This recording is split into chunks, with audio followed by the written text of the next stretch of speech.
Hi everyone, this is lesson 3 of our functional skills course, the light version, where we're going through how to approach the reading assessment. So within this lesson we're going to have a bit of feedback and our first look at the actual reading assessment you will be doing later on in the year. First thing I want you to do is just have a look at the Scrabble tiles and attempt the challenges that follow. Now this is a really good activity just to get your mind warmed up and to get you thinking a little bit more about English and being creative. So first thing I'd like to do, can you come up with as many words as you can using the letters that are available. Super challenge, try and get the highest number you can from just one word. And then the final one, mega challenge, use your answers to predict the focus of today's lesson. Now, teacher's top tip before you have a go at this, an important thing to remember is that you can use each letter more than once. So you don't have to be limited to using them just once, you can use them in any order you want to, and you can use them multiple times as well. Now if you want to pause the video here, please feel free to do so. We're now going to move on and carry on with the rest of the lesson. So class feedback, check your answers against the ones below. So we had pizza, article and language. Now hopefully you were able to come up with a few of those, and these are largely in reference to the things we looked at within our last lesson, and also language is going to be part of the focus of today's lesson as well. We're going to be thinking about some of the key language techniques needed for both reading, writing and speaking and listening. By the end of the lesson you'll be able to understand what makes a successful piece of writing, feedback on the initial assessment, and the final one, have a first look at the reading assessment. So the initial assessment, this is what we looked at in our previous lesson, and this was the question that you were given. So just to go over it again before we look at our feedback, it says your local council have asked you to write about the best places to visit in your local area. Write an article about the best places to visit. In your response you should write in full sentences, use paragraphs appropriately, use subheadings, use language techniques if you know them, check your spelling, grammar and punctuation, and keep in mind the word count should roughly be about 200 to 250 words. Now even though in this initial assessment we're asking you to write an article, typically you're going to have a lot of the skills that we've talked about there in any form of writing as well, so it is a really good thing to practice and come back to as well. Another thing to think about as well is our teacher's top tip, so make sure you hand in or email the work to your teacher for feedback, as this is the most important part of learning. If you're not getting feedback actually on the work you're producing, there really is no point in producing it. Only by getting that feedback are we going to learn, progress and get better and actually succeed within our course. What a good one looks like. Look at the example and discuss what makes the response successful. So here we have our response for our initial assessment. So it says a day in Lichfield. Nestled in the heart of the Midlands, the city of Lichfield is a popular tourist attraction which boasts of beautiful scenery, interesting attractions and many places to eat out. Fine dining. With many different locations to choose from, Lichfield has a track record of being a favourable place to visit. One place in particular is called Ask. It has traditional Italian cuisine as well as family favourites such as pizza and pasta dishes. 90% of the customers said they would go there again. So a thing to think about as well, if you try and stretch and challenge yourself, use the example to come up with the success criteria for the writing assessment. And what I mean by that is what kind of things would you need to include to make sure your writing is actually going to help you to get a pass in your exam. Now this is really important that you come up with this because we'll be referring back to this in future lessons, so always have in mind what is it that makes writing successful, what kind of things do we need to work on as we progress throughout the course. Class feedback. What makes a good response? So on the left hand side then we have the same response that we just looked at a moment ago, and now we're going to look at the teacher's feedback. Okay, so first of all we're going to start off with what went well. So first thing that I'd comment on is the response has been written in paragraphs. Now this is only our initial assessment, so really what I'm looking at is can you use the fundamental skills that I'd expect to see in good writing, and that is going to be things like writing in paragraphs. Secondly, the response has been written in full sentences, so the person has made sure that it makes sense and has been written in full sentences. Some language techniques have been used effectively. Now when you get marks for English, a lot of the time they don't come out and say directly what they mean, and you've really got to actually focus on what we mean by this word as some. Now, some actually means that they've used a few, but they haven't used loads. So when we think about some of the techniques that we've used, and we're going to go through these in a bit more detail later on, is going to be things like what we refer to as deforest techniques. So these are the kind of techniques we're going to use in our writing, and that is where we're using things like our statistics, where it's 90% of the customers said they'd go there again. So that's one key language technique, really good thing to get your message across.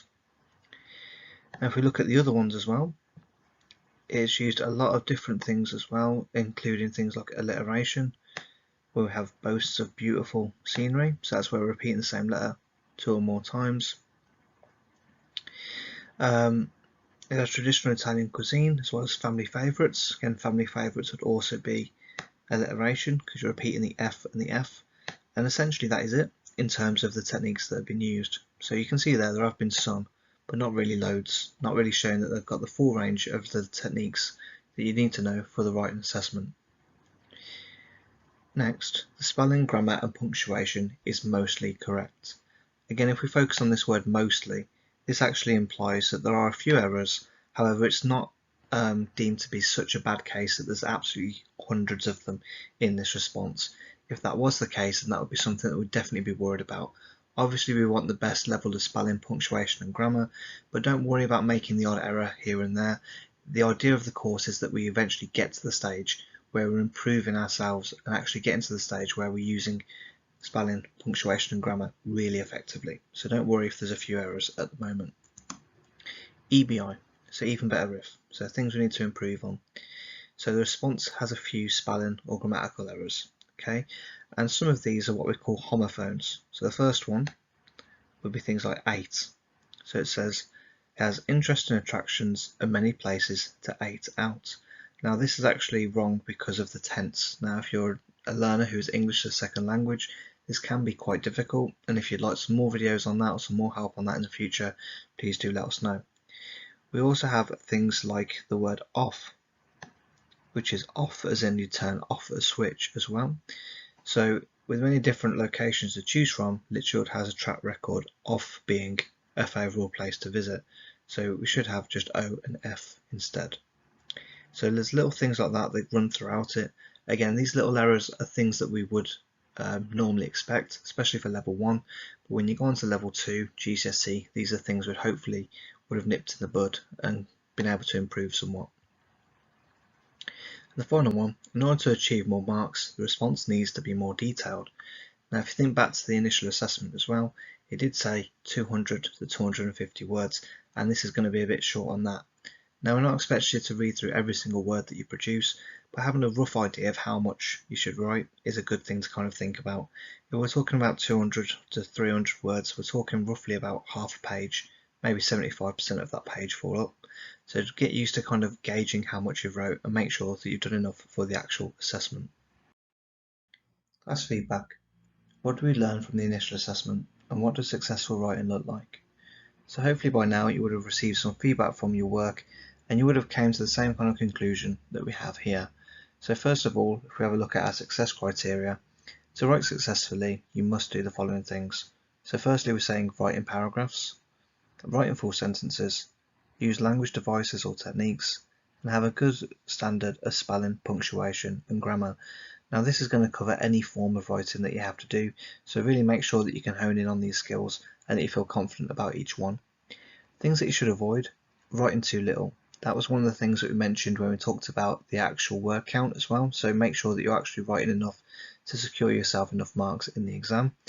In previous years I've also had learners that when they get the writing assessment they have 2 questions and they spend far too long on one question and not nearly enough on the second question, and again that's going to end up causing you to lose a few marks. Next one would be spelling colloquially. This is where you use slang or how we speak often when we send text messages, so try and make sure that you're speaking quite formally.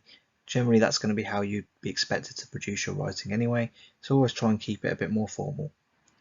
Spending too long on one question. So remember you have 2 questions and you only have a limited amount of time to answer both, so make sure that you actually spread the time out accordingly. Avoiding big words because you're unsure of the spelling, right? So this is a common problem. We do get marks on actually using a varied vocabulary. but some people every now and again they feel a little bit unsure about how to spell them.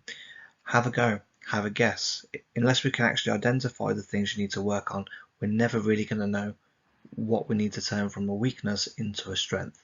So try and have that confidence just to go for the more ambitious words. Even if you're not 100% sure how to spell them, it's always better to try than just to use, let's say, a less effective word.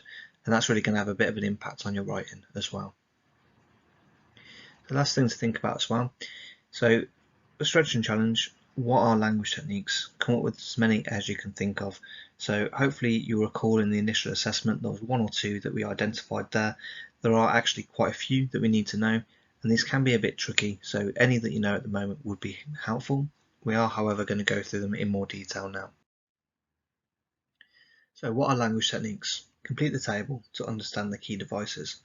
Now for many of these you may have heard of them before, or you may use them anyway, so it's just about seeing which ones can you remember. So the first one is direct address. We have alliteration, facts, opinions, and rhetorical questions. So what I'm going to do now is I'm going to slowly put the definitions and the examples on the board as well. If you'd like to pause the video here and see if you can work any of them out yourself, please feel free to do so. It's always good to get that idea of where you're at currently and the kind of things you need to do in terms of your work and revision in the future. Okay, so for the first one then, direct address, the definition is using words like you and we to talk directly to the audience. An example of this would be, you need to understand how important this issue is. Now direct address can be quite an important tool to use because this is actually speaking directly to the person, and it is a good way of being borderline aggressive without getting too aggressive as well. Alliteration. So this is just where you repeat the same letter 2 or more times in close conjunction with another word, so with closely connected words. So an example would be from our initial assessment, boasts of beautiful scenery.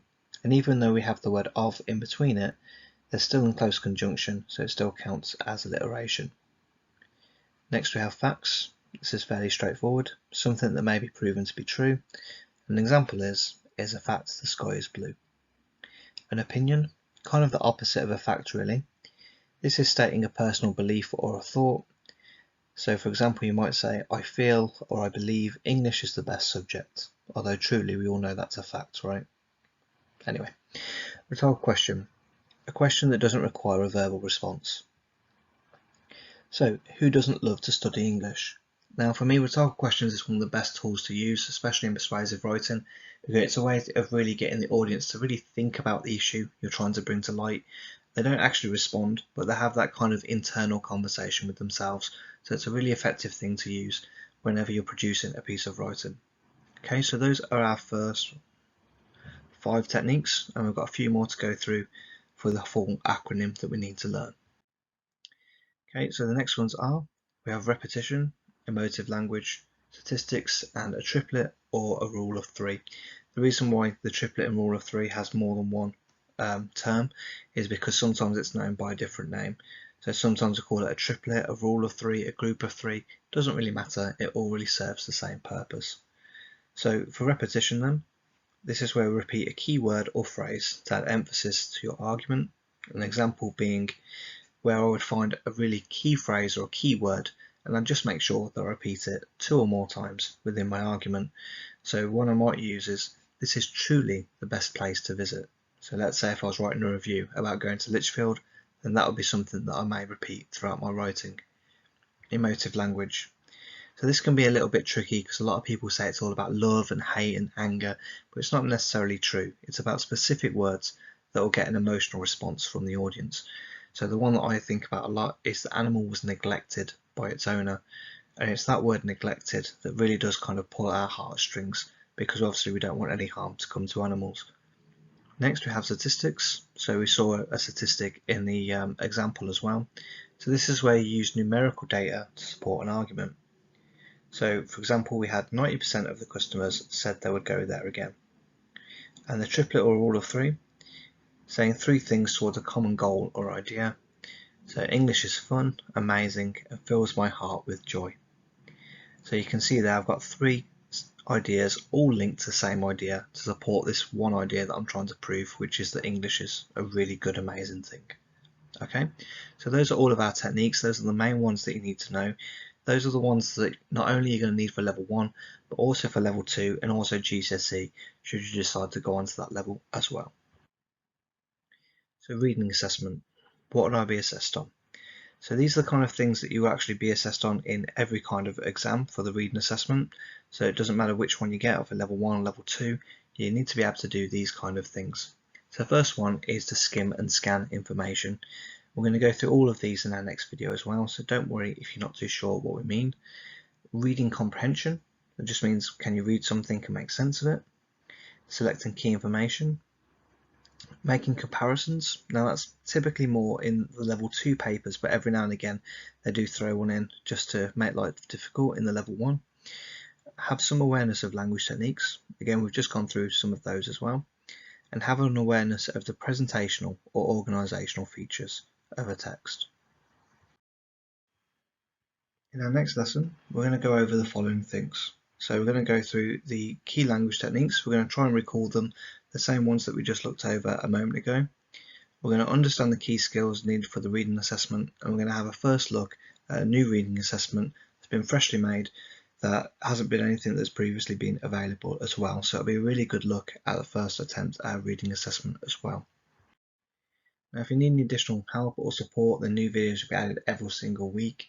Alternatively, you can like and subscribe and visit our partner channel Bookworm Teaching for more lessons and guidance on all things English.